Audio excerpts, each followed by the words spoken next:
সুপ্রিয় দর্শক, মেলবোর্ন টক অনুষ্ঠানে আজকে আমাদের সাথে অতিথি হিসেবে আসেন মেলবোর্ন ক্রিকেট ক্লাবের কিংবদন্তি প্লেয়ার রফিকুল ইসলাম পাটোয়ারি। তো রফিক ভাই কেমন আছেন? জি আলহামদুলিল্লাহ, আল্লাহর রহমতে ভালো কেটেছে। তো রফিক ভাই, বিগত কয়েকটি সিরিজেই দেখেছি আপনার পারফরমেন্সের পুরো তুঙ্গে ছিলেন।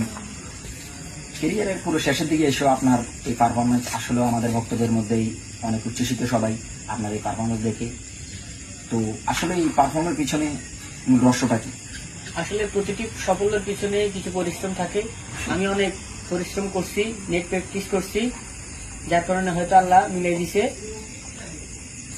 তো রফিক ভাই, আমরা বিগত আপনার পুরো 10টি ইনিংসে আমরা যে দেখেছি প্রায় এভারেজ আপনার হচ্ছে যে 40-50 করে আছে আপনার এভারেজ। তো হচ্ছে যে এই যে পারফরমেন্স আপনার ক্যারিয়ারের শেষ পর্যায়ে এসে আপনি দলকে এইরকম একটা পারফরমেন্স উপহার দিতেছেন, আসলে আমরা দেখতেছি আমাদের নতুনরা তেমনটা পারতেছে না, যে তারা এরকম পারফরমেন্স করতে পারতেছে না, তারা ধারাবাহিকতা বজায় রাখতে পারতেছে না। তাদের উদ্দেশ্যে আপনি কি বলেন, তারা কোথায় ভুলটা করতেছে, কোথায় ঘাটতি আছে? আসলে আমি তো বলছি প্রতিটি সফলতার পিছনে অবশ্যই পরিশ্রম করতে হবে।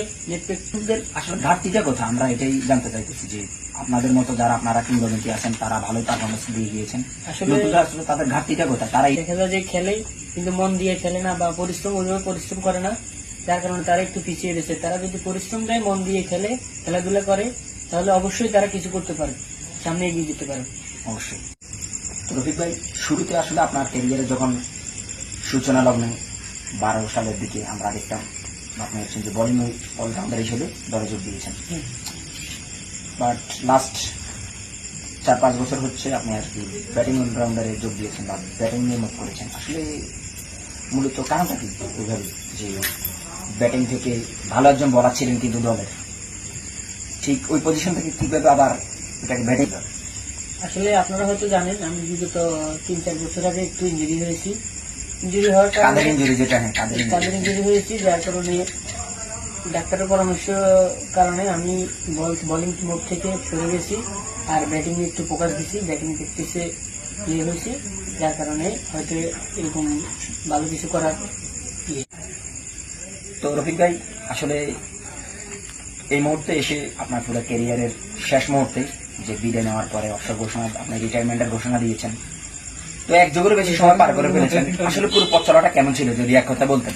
আসলে ছোটবেলা থেকে ইচ্ছে ছিল ক্রিকেটার হব, দেশকে কিছু একটা উপহার দিব, সেই জন্য এই অবস্থা। আর এখন আমি রিটায়ারমেন্টের জন্য ইয়ে দিয়েছি, যেহেতু তাহলে সামনের দিকে ছোট ভাইরা যেহেতু আরো ভালো কিছু করতে পারে, তাদের জন্য অবশ্যই শুভকামনা রইল।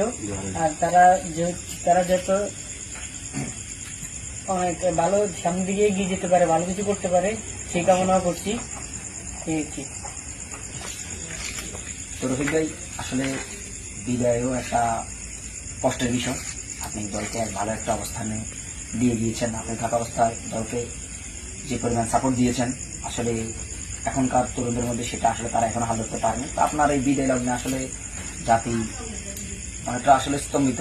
তো এই হিসেবে আমরা আপনাকে কিছু দিতে পারবে দেশ, তারপরেও আমরা আপনাকে আমাদের অনুষ্ঠানের পক্ষ থেকে একটা সম্মাননা স্বরূপ একটা টেস্ট দিলাম, আপনাকে জাতি চিরদিন মনে রাখবে। সেই হিসাবে